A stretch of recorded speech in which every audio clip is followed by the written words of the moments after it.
What's going on, everybody? Welcome to the Fantasy Football Over Analysis channel. Today we're going to be talking about the New York Jets and their fantasy relevant players and whether or not we are targeting or fading them in our drafts this summer. At quarterback, it's no surprise we're not targeting Geno Smith.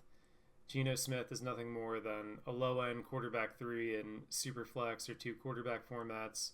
Redraft leagues, he's not going to get drafted the majority of the time. He's not even going to be in consideration for streaming most weeks. The best that you can hope for with Geno Smith is that he brings some kind of stability to the Jets offense that they just didn't get with Justin Fields last season, and that Geno is able to at least make guys like Garrett Wilson and Breece Hall usable in fantasy. And for Breece Hall is one of the trickier guys in fantasy to figure out. With Breece, we know the talent's there. Believe it or not, it was just a couple of years ago that it was a real debate between people like whether Breece Hall or Bijan Robinson was the better pick at the top of fantasy drafts.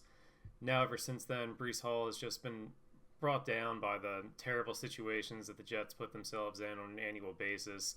People were hoping that Breece would leave the Jets in free agency this offseason. Wasn't the case. He ends up signing an extension there, so he could just be doomed to live out his career in mediocrity with the Jets. But the hope is that Geno Smith brings some stability here.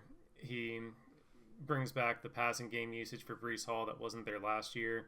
And with Breece, even last year, even with the terrible situation that the Jets were in running out Tyrod Taylor and Justin Fields and just these awful quarterbacks, Breece Hall was still the running back 17 on a points per game basis last year. So, again, you know the talent's there. There just has to be some kind of competent play around him for him to succeed. And as for the rest of the running backs, we don't need to touch any of these guys. Braylon Allen, Isaiah Davis. I know Aaron Glenn has spoke about wanting the Jets to be a 3-man committee, but he also said that last year, and the majority of their touches just ended up going to the most talented guy on the roster, Breece Hall. In terms of cost, Breece Hall right now goes in the third round of drafts in 12-team leagues. And while I don't think it's a terrible ADP for Hall, for his talent, for his floor, I'm also not excited about it either. And my biggest thing comes back to the fact that with the Jets and these other bad teams in the league, like there's always risk that key guys, especially at a position like running back where teams aren't going to want to burn them out in a lost season, are they going to shut down Breece Hall at the end of the year during the most critical time of the fantasy season, the week 15, 16, 17 games when you're trying to win your fantasy championship? Is your third round pick, Breece Hall, going to be available for you? And if you don't feel good about that, then I would fade Breece at his current ADP. At wide receiver, Garrett Wilson is not someone that I have a lot of interest in. Garrett Wilson, we keep waiting for the breakout to happen, and it just never does for one reason or another. It's not his fault. It's, again, a Jets organization issue, but he's still on the Jets, and the Jets still have issues. So, especially when you look at where he's going in drafts, you've got to pay up a 4th-round pick to get him right now. Give me a Emeka Egbuka, give me Ted McMillan, give me Luther Burden. These are all guys with much better ceilings and much safer floors than what you're going to have with Garrett Wilson. The rest of the Jets receivers, again, not a lot of interest here.